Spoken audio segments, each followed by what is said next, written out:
लौह मानवों 150तम जन्म जयंती बैदेश्वर थाना तरफ कॉलेज छात्र छात्री गण दौड़ लौह मानवों 150तम जयंती पालित होईछि। ए अवसर में सरदार वल्लभ भाई पटेल को मन पकाइबा सहित श्रद्धांजलि जणाइछन्ति प्रधानमंत्री नरेंद्र मोदी। सरदार पटेल को जयंती अवसर में राष्ट्रीय एकता दिवस पालन करा जाउछि। देश में एकता बजाय रखा शपथ पाठ कराइछन्ति मोदी। देश को एकता सूत्र रे बांधिबारे सरदार पटेल को अमूल्य योगदान को राष्ट्रीय एकता दिवस पालन करा जाउछि।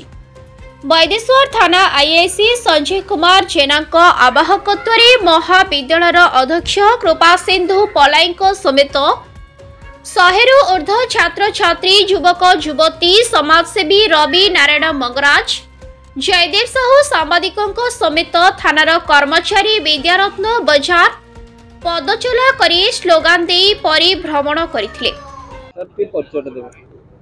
संजय कुमार जेना आईआईसी बैदेश्वर पुलिस स्टेशन।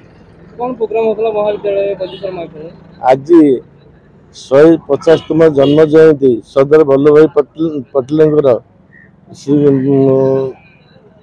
उत्सव आज राष्ट्रीय एकता दिवस उपलक्षे आमर बैदेश्वर थाना तरफ माने राष्ट्रीय एकता दिवस गण दौड़ गुड़ा होता कॉलेज पिलाମାନଙ୍କର एवं ग्रामवासी अंचल मान सहित सहायतार गण दौड़ आरंभ होता। परिचय रवि नारायण मंगराज बैदेश्वर। कौन होता प्रोग्राम बैदेश्वर महाविद्यालय आज बैदेश्वर महाविद्यालय छात्र छात्री मान राष्ट्रीय एकता दिवस पालन करा जाउथला। राष्ट्रीय एकता दिवस होची सरदार पटेल एक प्रतीकात्मक दिवस। सरदार पटेल को लौहर मानव कहा जाउथला।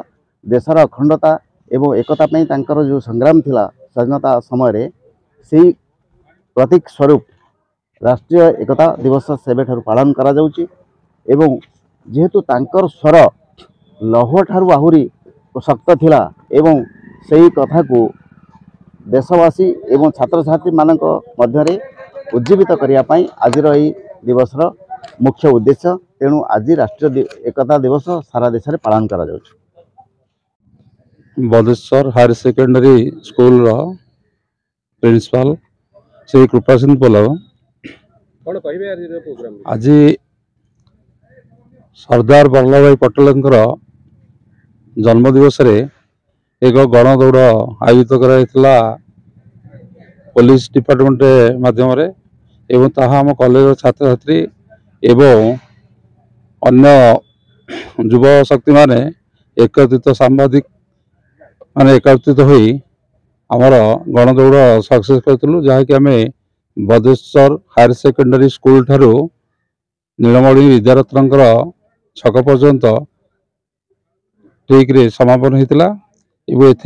आज आम कर उद्देश्य है एकता दिवस आंतर्जातिक एकता दिवस आम आज पालन कर सरदार वल्लभ भाई पटेल जन्मदिन को सारा भारत वर्ष रे एकता दिवस हिसाब से पालन करा जाउछि। ब्यूरो रिपोर्ट संघर्ष टीवी।